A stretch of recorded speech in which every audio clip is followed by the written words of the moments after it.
can you be conscious without thinking? Most of us feel like we are our thoughts, that the little voice in our head, the one that worries, narrates, and plans, is us. But what if the deepest reality of who you are has nothing to do with thinking at all? What if you could be totally conscious, right here, right now, without a single thought in your head? It sounds impossible, but what if we've had it completely backward this whole time? Section 1. The problem. The prison of the mind. For most of us, our day is just one long, non-stop conversation with ourselves. The second you wake up, that inner narrator kicks in. It's replaying yesterday's awkward moments, stress-testing tomorrow's to-do list, and providing a running commentary on, well, everything. It's a relentless stream of judgments, worries, and what-ifs. This voice feels so close, so constant, that we just assume it's the essence of who we are. We're the thinker, right? But this constant mental chatter isn't free. It's what fuels our anxiety, feeds our insecurities, and rips us out of the present moment. We spend so much time lost in thought that we miss the actual life that's happening right in front of our faces. It's a quiet but constant kind of suffering, a self-imposed prison where the bars are made of our own thoughts. We've become so wrapped up in this inner monologue that the idea of being conscious without, it feels like a total contradiction, like a river without water. But for thousands of years, spiritual traditions have been pointing to this exact possibility. And now, modern science is starting to draw a map of this same territory, a mind that is awake, aware, and silent. Section 2. The core myth. Taking apart a big assumption. The main myth we need to bust is this: being conscious is being thinking. That idea is baked into our culture, but the truth might be the exact opposite. You are not your thoughts. You are the awareness that notices your thoughts. Think of it like this. Consciousness is the open sky. Thoughts, feelings, and all your sensations are just clouds drifting through it. The clouds are always changing. They show up, float by, and dissolve. But the sky? The sky doesn't go anywhere. The sky isn't made of clouds. It's the space that allows the clouds to even exist. You're the sky, not the weather. And this isn't just some pretty metaphor.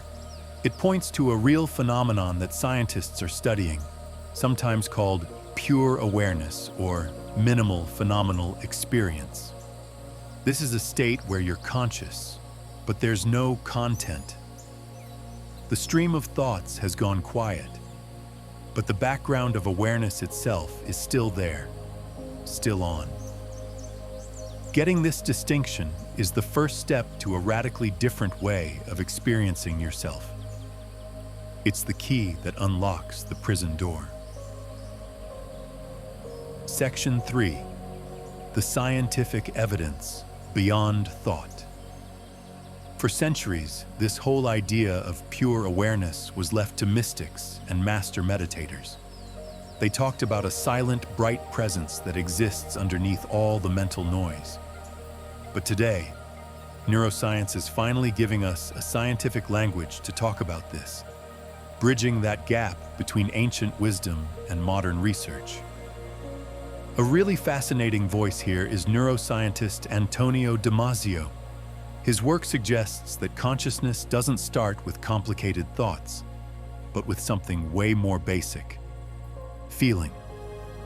He argues that the brain's #1 job is to keep track of the body's internal state, a process called homeostasis. This biological feedback loop creates what he calls a proto-self, which is just a fundamental sense of existing that happens before thought and before language. In other words, your most basic sense of being alive isn't a thought like, "I am here." It's a raw, non-verbal feeling of existence that comes from your body. Consciousness doesn't begin with, "I think, therefore I am," but with "I feel, therefore I am." This lines up perfectly with what scientists are finding when they study meditative states. Researchers are now looking into what they call minimal phenomenal experience, or MPE. This is basically the simplest, most stripped-down version of consciousness you can have. In studies, often with expert meditators, they investigate states where all the usual mental content, thoughts, images, even the sense of self, fades away, but a clear, lucid awareness remains. Of course, trying to study a state that's defined by a lack of anything to report is ridiculously hard. How do you measure an experience when the person having it isn't even thinking about it? That's where neuroimaging comes in. Using what are called no-report paradigms, scientists use tools like EEG and fMRI to watch brain activity directly. They can see the signatures of wakefulness and awareness, even when the parts of the brain tied to active thinking are quiet. Some theories push it even further, suggesting consciousness isn't just about brain cells firing, but might be linked to the brain's overall electromagnetic field. While these are still emerging ideas, they all point in the same direction. Thought and consciousness are not the same thing. Thought is a process that happens in consciousness, but consciousness itself is a more fundamental field of awareness that can exist all on its own. Section 4. The experiential aha moment, a taste of pure awareness. Okay, that's a lot of theory. So let's make this real. Let's try a quick, simple exercise right now. Wherever you are, just take a second. You can close your eyes or just soften your gaze. For the next 30 seconds, I just want you to listen. Listen to all the sounds happening around you. But here's the trick. Don't label them. Don't think, "Oh, that's a car," or "That's the hum of the fridge." Just let the raw sensory data of sound wash over you. Simply listen. Okay. Now shift your attention to something more subtle. While you were listening to those sounds, something else was present, wasn't it? There was an awareness of the sounds, a quiet, knowing presence that was simply registering the experience. Notice that this awareness itself is silent. It has no qualities. It's not happy or sad. It's not old or young. It's just aware. This awareness was there before. Any thought about the sound popped up. The thought, "I hear a bird," comes after the direct experience of hearing. That is the consciousness we're talking about. It's not a thought. It's the silent, open space where all your thoughts and senses appear and disappear. You don't have to create it or work for it. You are it. It's the backdrop to every single moment of your life. It's just usually hidden behind the clouds of thinking. Getting a direct taste of it, even for a few seconds, is the aha moment that can change everything. Section 5. The deeper reality, living from awareness. So what does this actually mean for your day-to-day life? Does it mean you should try to stop your thoughts? God, no. Trying to stop thinking is like trying to stop the clouds. It's pointless and just creates more struggle. The real shift isn't about getting rid of your thoughts, but about changing your relationship to them. It's about learning to not automatically buy into every single thing your mind says. The goal is to no longer be a prisoner of your own thinking. Think of it like this. You're standing on a riverbank. That river is the stream of your thoughts. For most of your life, you've been swept away by the current, tossed around by every worry and stray idea that flows by. Living from awareness is like taking a step back and sitting on the bank. From there, You can just watch the river flow.